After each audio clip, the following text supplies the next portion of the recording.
L 字にしていきます。でぐるっと全周ねウェルトを巻きました。はい、こんにちは。今日はラッタンジのすくい縫いをやりたいと思います。前回釣り込みをやってね、結構ギリギリでちょっと危なかったんですけど、なんとか一応釣り込むことができまして、今日すくい縫いやるんですけど、今回はねノルウェージャンウェルトということで、いつもと使うウェルトが違います。使うのがこういうウェルトで、このウェルト今こう平らなんですけど、これをちょっと切れ目を入れてこう L 字に折ります。まずは切れ目を入れる線を引きます。これウェルトの裏側です。この書いた線に切れ目を入れます。ちょっと切れ目を広げて、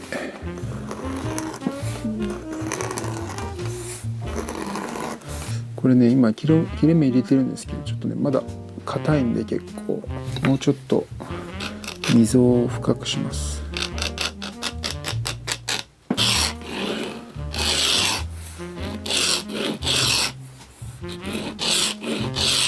こんな風にね溝が切れたら、これを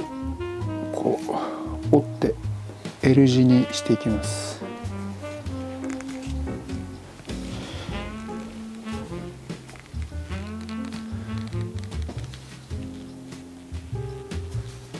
こいつを染色しておきます。茶色くします。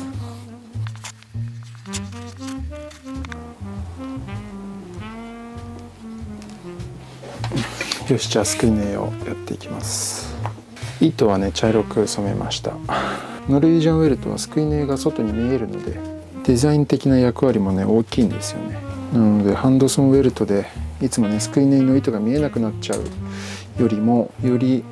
見た目に気をつけてやらないといけないので頑張ります。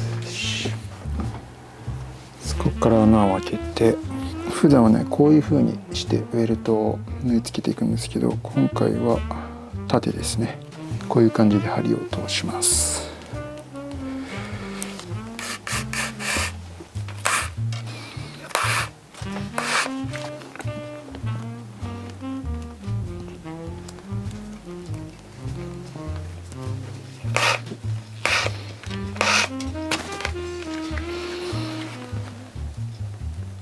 こんな感じでね、ここから始めてこの辺まで来てるんですけど、この部分ね結構ね釣り込みがギリギリな場所なんですよ。ここから針を入れると、ちょうど前使ってたすくいの穴にちょうどはまるところがありましたね。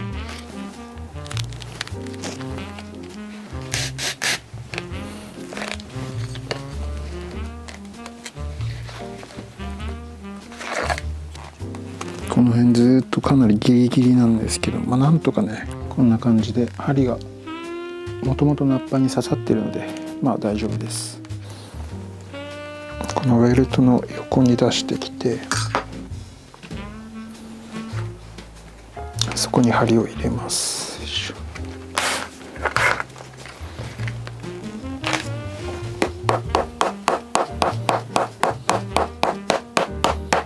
でこれの難しい、ノルウェージャンの難しいところはですね、ここにすくい縫いが全部見えちゃうので、この幅を均一にしたいんですけど、それがなかなかうまくいかないんですよね。特にここはもう大失敗してますね。こいつだけすごい長くて両サイドが短くなっちゃってるんで、一番目立つところ一番大きい失敗しましたね。もうちょっと気をつかなきゃダメだな。厳しいな、つま先。さっきの小指の部分はまだもともとのアッパーにすくい針が刺さったんですけど、つま先はもう本当にギリギリ、こんな感じでほとんどもう本当にギリギリなんとか刺したという感じですね。なんとかね、この1点だけですくい縫いしてるわけじゃなくて、この全体でこうグッとアッパーを挟み込んでるんで、1箇所ギリギリでも実際大丈夫だと思います。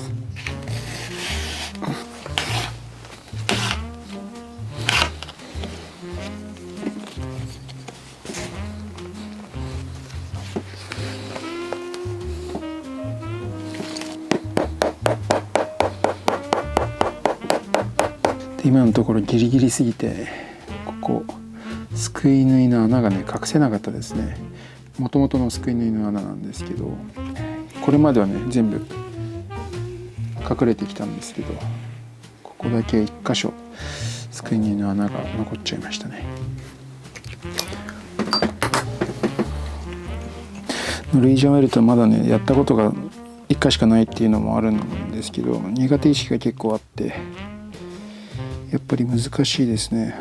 改めてすくい縫いが見えてくるやり方だとノルベージェーゼ製法も同じなんですけど、ノルベージェーゼ製法はねここにウェルトはつけないでいくんですよね。そんなにノルベージェーゼはね難しくないんですけど、やっぱノルベージャンウェルトはこのウェルトがつくだけで一気に難易度が上がる感じがしますね、個人的には。このすくい縫いって車でいう内輪差外輪差みたいなもんで、縫い目がねこれ縫い目だとして、縫い目が平行して走ってる時はいいんですけど、縫う場所がカーブしてくるとこういう風になって、こう内側の方が縫い目が短くなって外側がね縫い目が長くなるんですよね。こうやってこっちだとこういう風になので、それがねつま先とかかとでこう曲がってるじゃないですか。なのでその内輪差と外輪差が起きるので、その穴の開ける位置っていうのを調整するんですけど、それでもやっぱりねブレちゃったり、あとはつま先とかかとじゃない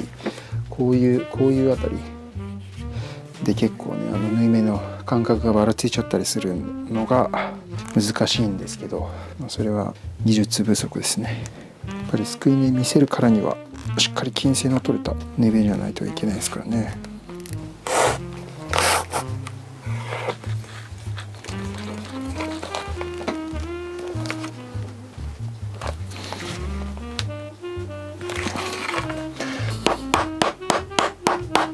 ベルトはここで一周するのでちょっと切っておきます。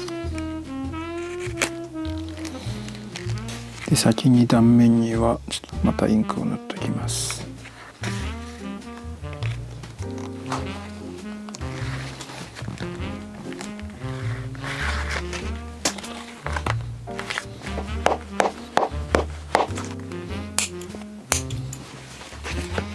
はい、というわけでね縫い終わりました。今ウェルトがねこう縫ったまんま縦についてるんで、これをねこう L 字に曲げていきます。水をつけてウェルトを柔らかくします。そしたらもう叩いて、あとは頑張って L 字にします。この辺は結構もうすぐになるんですけど、つま先かかとはかなり張ってるので無理やり倒します。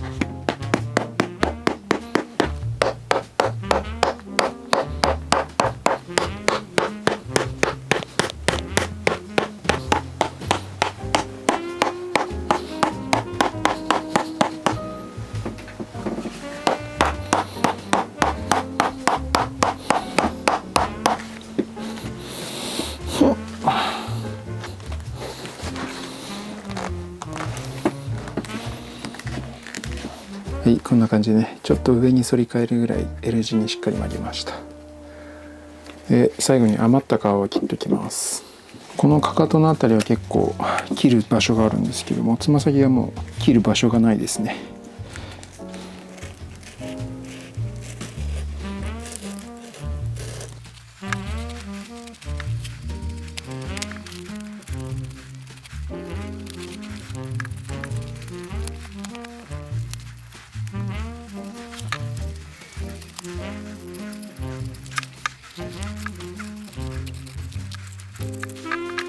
はい、できました。ベルトはこんな感じで、こっからすくい縫いの糸は出して、こっちのねアッパーの横から出てきてます。でぐるっと全周ねベルトを巻きました。釣り込みした状態はこんな感じだったんですけど、このすくい縫いの穴とかね、釣り込み代のこの不均一な感じがこう見えてて、これはなんか微妙かなと思ってたんですけど、そういうのが全部隠れてビシッと靴の形が見えるとなんかねいい感じに見えてきました。釣り込んだ時点ではこの靴の歪みとかも気になってたんですけど、こうやってすくい縫いされると釣り込みした時よりは歪みはちょっと気にならなくなってきて、なんかいい感じな気がしてきました。このアッパーの雰囲気とねノルウェージャンウェルトの雰囲気がすごく合ってる気がしますね。はい、というわけで、ここまで来るとあとは普通のいつもの靴作りと同じですね。釣り込みとすくい縫いでちゃんとできるのかっていうところが今回のラッタンジの分解の一番のポイントだったんで、この後はいつも通り進めていくだけですね。というわけで今日はこんな感じで、また次の動画でお会いしましょう。